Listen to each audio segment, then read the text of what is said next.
Hello. Hey Mo, how you doing? I'm good. How are you? Can't complain. I'm good, man. Yes, thanks for kicking it with me today. Thanks for having me. I've been looking forward to it. And I'm talking to you all the way in. London. Wow, I've never been and I've always wanted to go there. So I'm very excited to talk to you. Yeah, I mean, you got to come through. I'm not originally from London. I was born in South Africa. I've been living here for about 4 years now, and I love it. Yeah, London's a special place. You definitely have to take a trip across the pond. Yes, yes. And what made you move to London?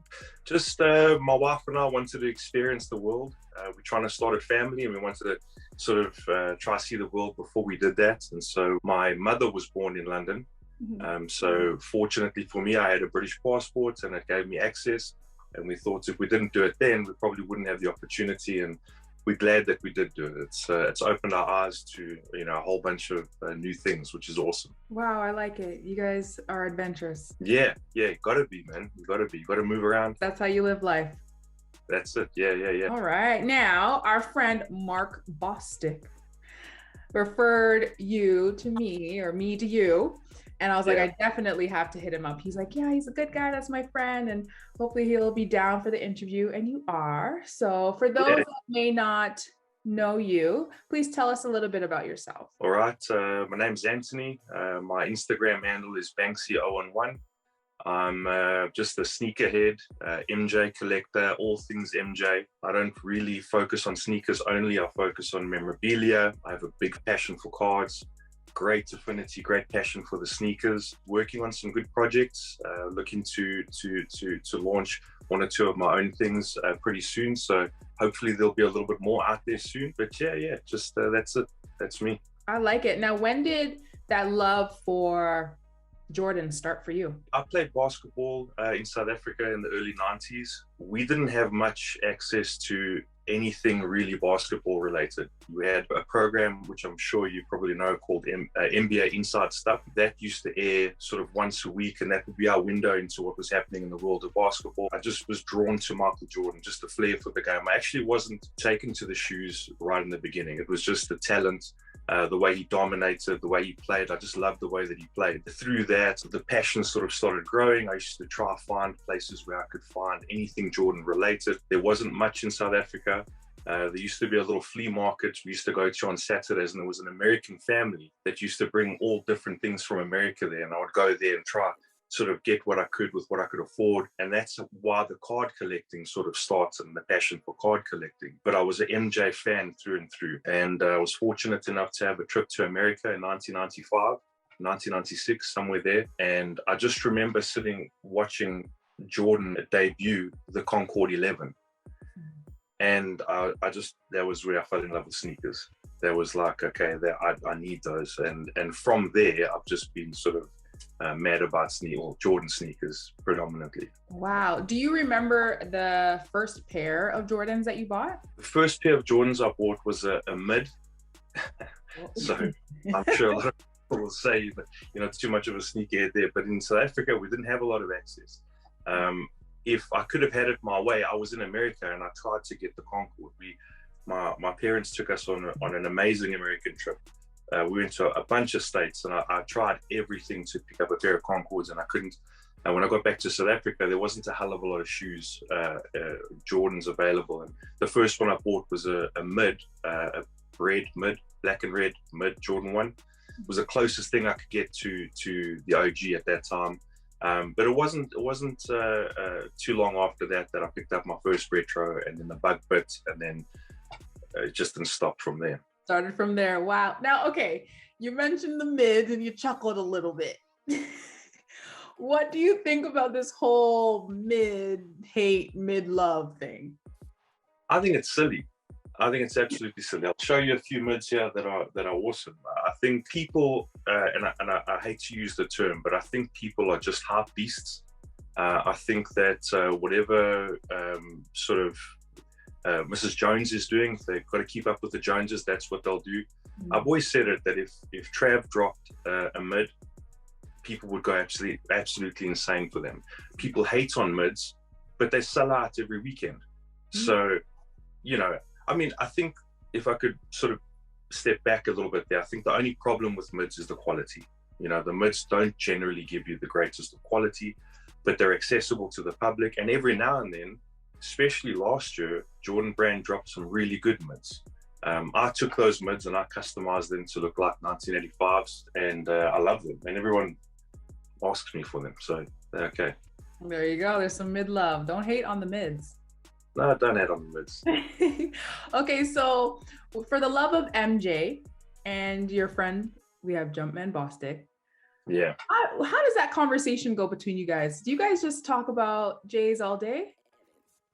Yeah, I mean, Jumpman, I actually reached out to him because how do you not sort of see Jumpman Bostic on social media? The Basement of Jays, I sort of just found him on social media, and I just shared the love. I told him that I thought what he does is great. I just think more so than the impressive sort of museum that he has of sneakers is the person that he is. That comes through in everything that he does. And so I just reached out to him. I told him that I love what he does. He came straight back to me. And we've just been talking back and forth for quite a long time.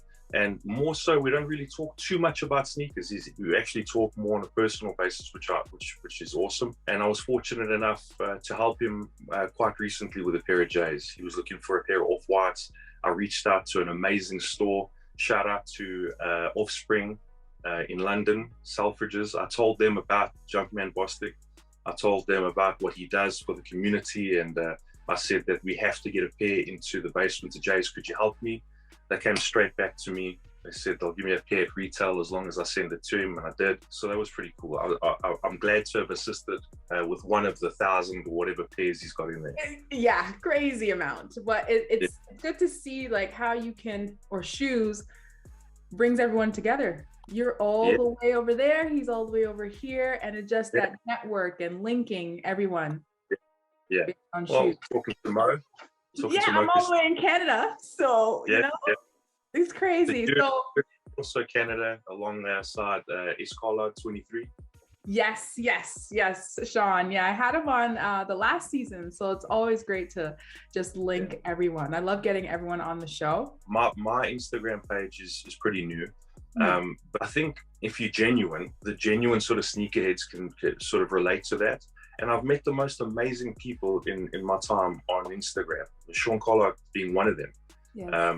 You know, a host of really, really awesome people. There's a great community out there.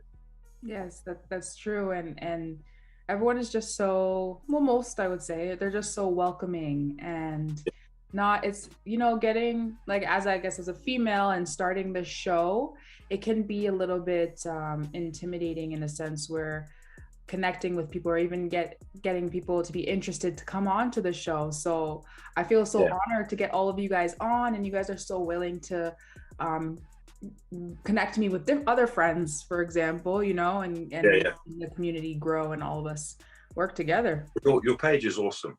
Thank you. I appreciate it. Great. Your editing's great.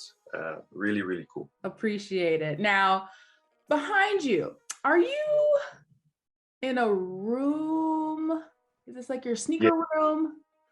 This is my office, and it doesn't generally look like this with all this sort of stuff. I didn't know what we were going to talk about. This is a small portion of 25 years of collecting. This is really a small portion. So I try to grab little bits of everything from the storage. My wife, when she saw me doing this, she was, I'm going to face the music later because it's just such a mess. But I try to grab a little bit of everything. As I said, the hard thing about the way that I collect, and I'm sure the way that a lot of people collect, but me in particular, I don't focus on sneakers. I really dive into the memorabilia world. I really dive into the card world, and that's what makes it really difficult, because you're trying to keep your hands on the pulse on a lot of different avenues in collecting.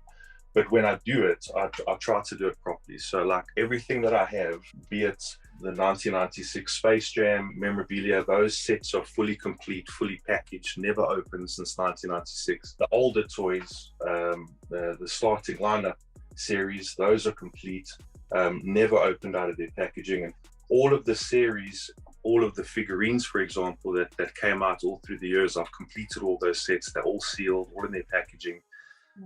There's some amazing stories, you know, it sounds silly, toys, but there's some amazing stories behind a lot of these figurines. You know, this one, for example, I heard about this figurine through also an awesome page on Instagram. This figurine was made in 1987. It's a prototype. What originally happened was they brought this figurine out. Michael Jordan had signed on with the Little Sport Ohio Art basketball sort of toy series.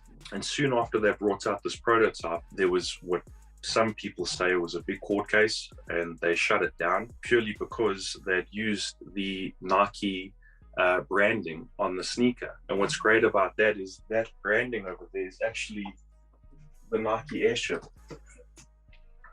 which is obviously a famous sneaker. That's obviously the first pair that Jordan wore.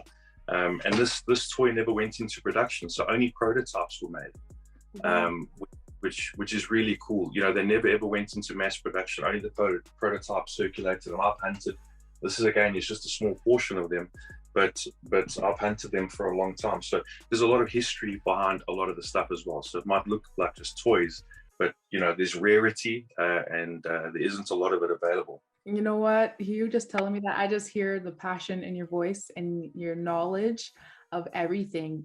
What is your ultimate goal collecting all of these memorabilia? There never really was a goal. I mean, I never ever did it, and I still don't do it for a monetary aspect. A lot of the stuff that I've collected has become very rare, specifically the cards and a lot of the sneakers.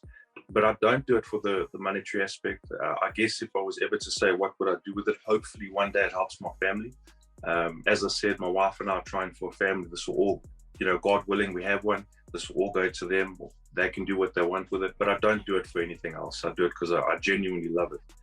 That's actually how I reached out to Mark Bostic. I saw him in the basement of Jay's, and I said to him, I can just imagine what it's like when you sit there and you go through on your own, you look at all your sneakers and you replay how you got certain pairs, who you met, what you did to trade, or whatever it is.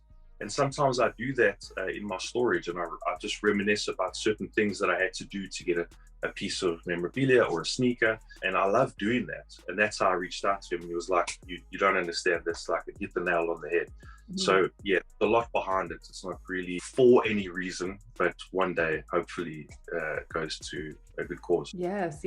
Now you said that some of them have some stories of like how you got them. Is there like a most memorable story with how you got one of those memorabilias or pair of shoes? Yeah, I mean, I guess one good story I could think of at the moment. So I was in America when the Concorde release that we were talking about a little bit earlier, the AJ11 Concorde. When that released, that's what started shoes for me, and that is my favorite shoe. That is my favorite sneaker.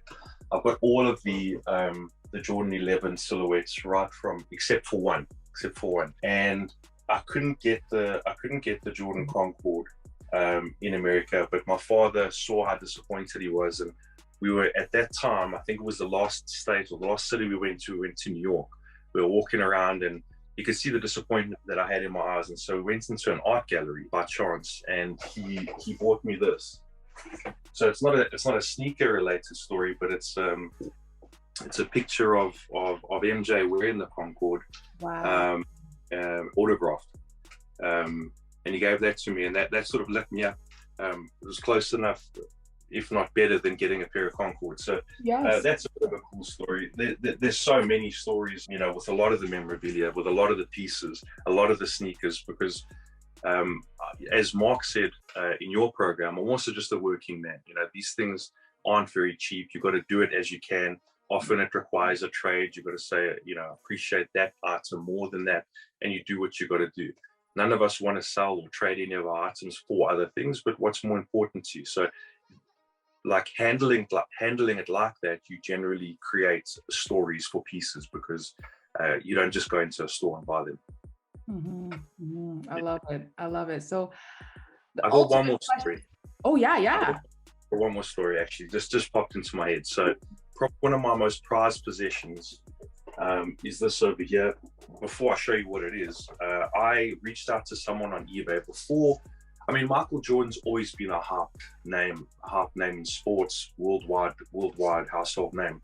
But before sort of the last couple of years, it wasn't as crazy as it is now. When The Last Dance came out during lockdown, things just went out of control, and it's hard to get anything now. But it was sort of affordable in some respect. And this item I saw on eBay in South Africa. So it was risky trying to bring things from America into South Africa, number one. But I couldn't afford it. And I asked the seller if he would do me a favor and give me a payment plan. And truth be told, this guy gave me an 8-month payment plan. Wow. For this item. He took it off eBay, off a live listing, and he let me pay it off over 8 months. And I literally trusted him. I sent him the money, 8 payments, and on the 8th payment, he shipped it to me. And this is a beautiful piece today. Really, really hard to obtain a piece like this. This is a 1998 official Jordan jersey from the NBA Finals, signed. Wow. And what makes this really special, this piece in particular, I'm not too sure if you can see that, but it's 1 of 23. So there were only 23 made, and this is the first one. And that guy was kind enough to hold up to his end of the deal, allow me to make 8 payments.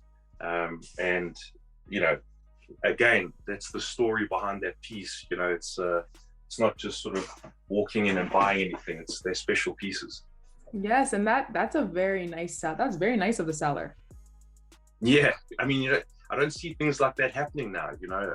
Naturally, people are scared of getting scammed and that sort of thing. But again, it's a story within a piece and there's lots of them. Did you build a relationship with that seller afterwards? Like, that's a very no, nice not that one in particular, but a lot of other ones I have. And I've got ongoing relationships with a lot of sellers over the years. Never actually spoke to this one again, but yeah, is what it is.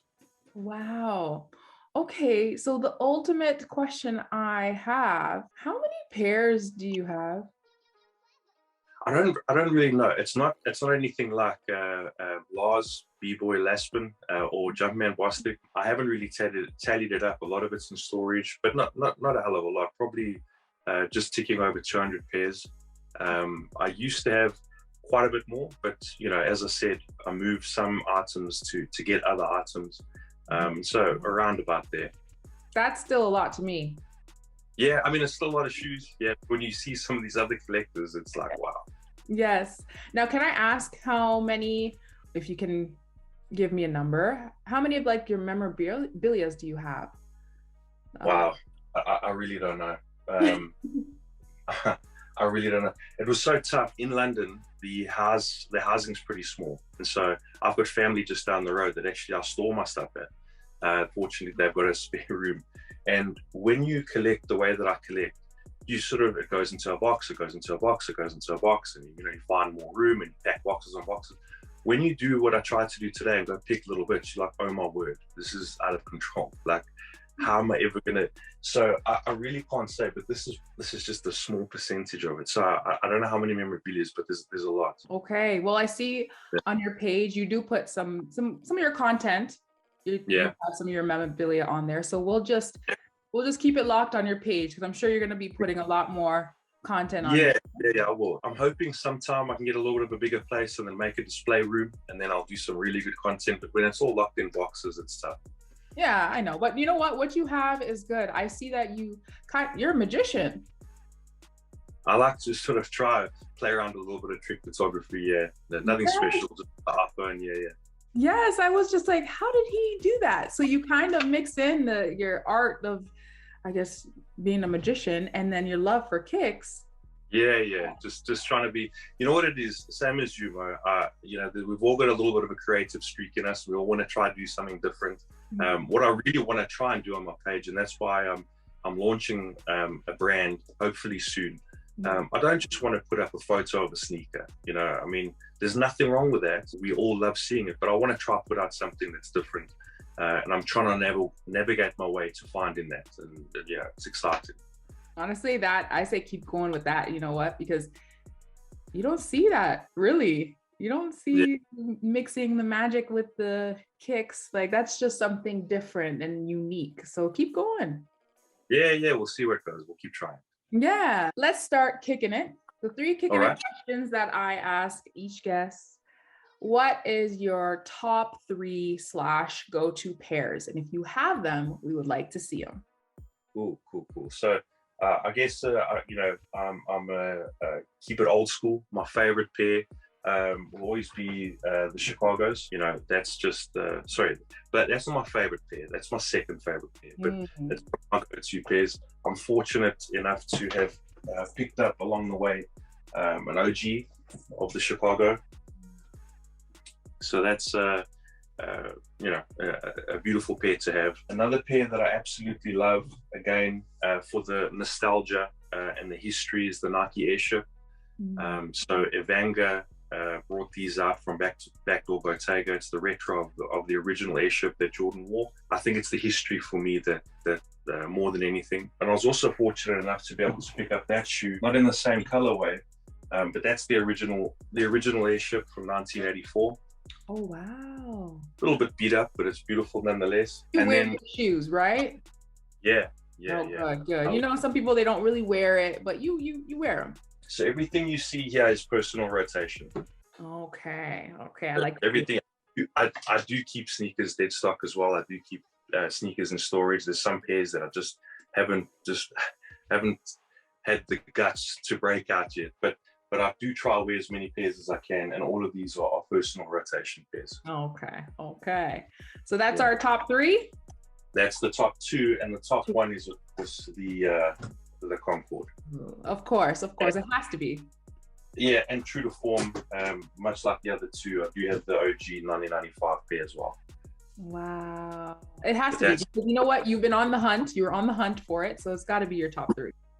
Yeah, and when I was able to get them, I made sure I got all of them, and doubled up on a couple of them. So I don't have any stories of not getting that shoe anymore. I like it. 25 years experience as a collector. Yeah. What are some past releases that you wish you got, if there are any? So I know that I've sort of gone on and on about the Concord, and the one shoe that I don't own is the Concord from the DMP pack. I just never was able to get my hands on that. And so to complete the set, I definitely would love to get that, and I will get it someday. Yeah. So that's probably number one up there. The Amar Manier, I don't know exactly how you say that. The ones and the threes, I tried everything. I entered every raffle. I just couldn't get my hands on those. So those aren't really an old release, but those are beautiful. Yes. Sad that I missed those. I wasn't really crazy about the Off-White range. And I did try to get them, but I didn't hunt them after they released. But then Virgil brought out the Off-White 2s, and I'm a big 2s guy. Not as big as Sean Collard, but I absolutely love 2s. Yeah. And what Virgil did with the 2s, and it was so great that he enlightened everyone to his process, where you could see how he built the crumbling sole, what the process was behind that, how they took 3D scans of the original AJ 1987 pair that was crumbling, and they built it. And I was like, wow, you know, he's not just the designer. There's a lot more in it. You know, he really goes to the core of what he's doing, and I found a whole sort of appreciation for the Off-White brand that I didn't really before. I mean, I always liked Off-White, but it wasn't major. Sadly, after that, God bless him, he passed. But I really wish that I had tried harder to get the Chicago's, and not for the resale value or anything like that. I just think the way that I feel about the Off-White brand and about Virgil now, that would be a special pair to own, for sure. Yeah. I mean, you never know. You might get it in the future. Yeah, somewhere down the line, yeah. Yes. Okay, so are there any upcoming releases that you plan on going for? For sure, yeah.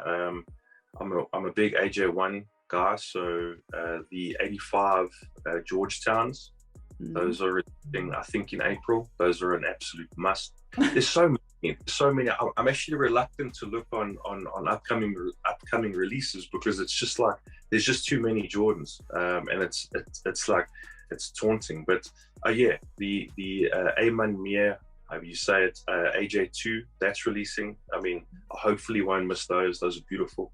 The AJ2 Union is also coming out. Really looking forward to that. Also, if you can get your hands on it. AJ6 UNC, really, really beautiful colorway. I love the AJ6. So yeah, there's a couple. Yeah. All right. Well, we'll keep it locked on your page to see if you get them. Yeah, yeah. And if you do get them, you got to do some tricks with them. I'll be waiting for Yeah, those videos. I will for sure. I definitely will. All right. So you answered the kicking it questions. Yeah. Now it's time to do our soul or troll segment where I'll ask you a question. It could be asking you about sneakers or just life, just to All get to know right. you a little bit better. Okay. All right. Sounds good. Would you rather only be able to sleep for 3 hours a night or have to run a marathon each week with shoes that are too tight? Easily sleep 3 hours a night. I'm not running nowhere with shoes that are too tight. Yeah, and that's each week. Yeah, yeah. That'd be hard on the feet. All right, I'm gonna ask you one more. All right. Yeah. Would you rather lose all of your money and valuables, or lose all the pictures you have ever taken? Definitely all the money and valuables. Ooh. Definitely all the money and valuables. As much as I love all of this stuff, you can't lose those memories, man. That's true. I'm a big picture guy. I've got lots of family albums, lots of family videos. And with, leaving South Africa, just me and my wife, you miss your family a lot. So that's what you have, is those videos and those pictures. So yeah, this can all go. Keep that. Wow, I like that. I like that response. Okay, you answered the solar troll question. Now, before we log off, is there anything coming up for you that you'd like the viewers to look out for? Yeah, I mean, nothing really that I can, I wouldn't say that I can talk about, but just keep a look on my page if you can.